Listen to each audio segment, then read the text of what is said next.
We've all met that guy, the one player who somehow never loses the ball. You can give it to him in the worst possible situation, surrounded by defenders, back to goal, and he still gets out of it, or earns a foul in a great spot. Every coach, scout, and teammate loves that player.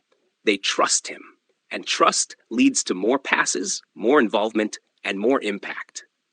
But if you're the player who panics when pressed, who gives the ball away cheaply, who freezes under pressure, then this might be the most important video you'll see this year. Let me ask, how many times have you received the ball, felt a defender on your back, and just panicked? You rush a pass, miscontrol it, or boot it away out of fear. We've all done it. But what separates the calm players from the panicked ones isn't just technique, it's psychology. It's something most players never even consider. Why do players like Ousmane Dembélé make elite defenders look foolish under pressure? Because they've trained their minds to slow down time. That's not exaggeration. Science backs this up. In a study on elite players, their brain activity in pressure situations was completely different. While amateurs showed frantic spikes in brain activity, pros like Neymar and Messi had quiet brains. Their motor cortex, responsible for movement, was active, while their thinking brain was calm. They weren't thinking their way out. They were feeling their way out. This is what I call the retention mindset. And you can build it. Most coaches focus on the surface, scan before receiving, use your body to shield. That's important, yes. But the deeper layer? Training your nervous system to stay composed under chaos. Developing such touch with the ball that you don't need to look at it. Sensing space and pressure with your body, not just your eyes. How did players like these learn that?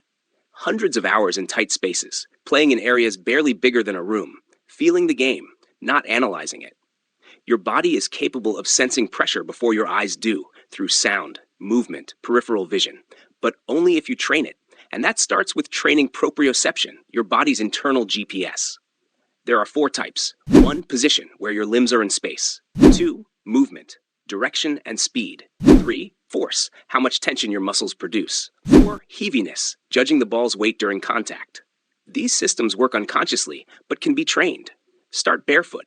Your feet are filled with nerves. Shoes dull them. Stand on one foot, close your eyes, and balance. Add instability, wobble boards, pillows, shifts. Then juggle barefoot. Feel every bounce, every contact. Make drills unpredictable. Juggle while walking backward, close your eyes, trap random bounces off a wall. Or try this. Stand 1 to 2 meters from a wall. Strike with your right foot. Control instantly with your left. Then switch. Use a tennis ball to increase difficulty. These drills wire your limbs and brain to respond faster. This is the link between technique and game intelligence. Most players lose the ball not because they lack skill, but because they haven't trained their brain-body connection under stress. Let's talk shielding. Watch Eden Hazard in his prime. Small, but nearly impossible to dispossess.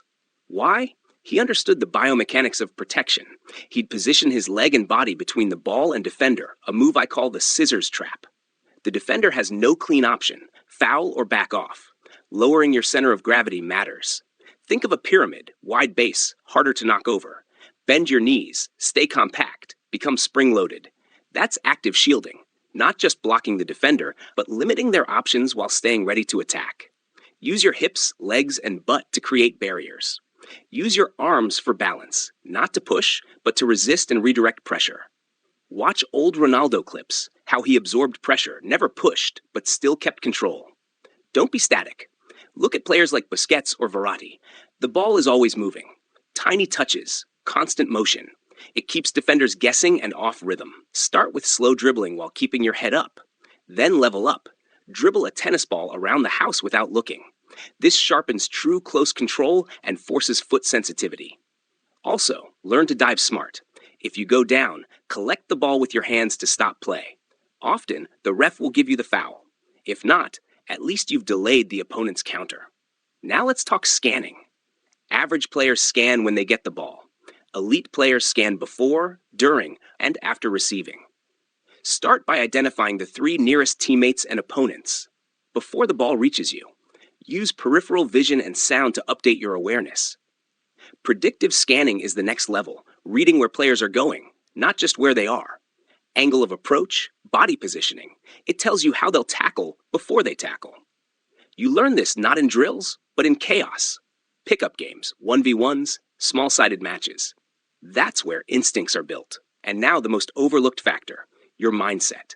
Most players are terrified of losing the ball. A coach screamed at you once, a teammate glared. Now every time you're pressed, your first thought is, don't lose it. Not, can I break the line? Not, can I create something? Just don't mess up. That mindset kills creativity. Look at the stats. Messi, Neymar, Mbappe, Salah, top-class players, lose the ball a lot, Neymar especially. But no one questions their impact. Why? Because when they don't lose it, magic happens. The problem isn't losing the ball, it's playing scared. When you avoid mistakes at all costs, you avoid impact too. You take the safe pass, you slow the tempo, and coaches stop trusting you in big moments. Now think about Lamine Yamal against Inter. He lost the ball several times early on, but he never showed fear. He kept attacking, kept trying. And most of his mistakes were in the final third or neutral zones, where his team could recover. That's smart risk-taking. So ask yourself, are you playing to avoid mistakes or to make something happen? Are you scanning for safe passes or vertical opportunities? Because the moment you shift your mindset from don't mess up to make an impact, everything changes. Take pride in calculated risks. Yes, you'll lose the ball sometimes, but do it while trying to create. Even the best players do. That's how you grow. If you're still watching, that says a lot. Most clicked off long ago. They thought they got what they wanted. But you stayed. That means you're serious. You're not like the rest.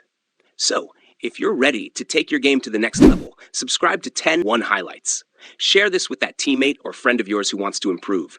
After all, football isn't just what we do, it's who we are.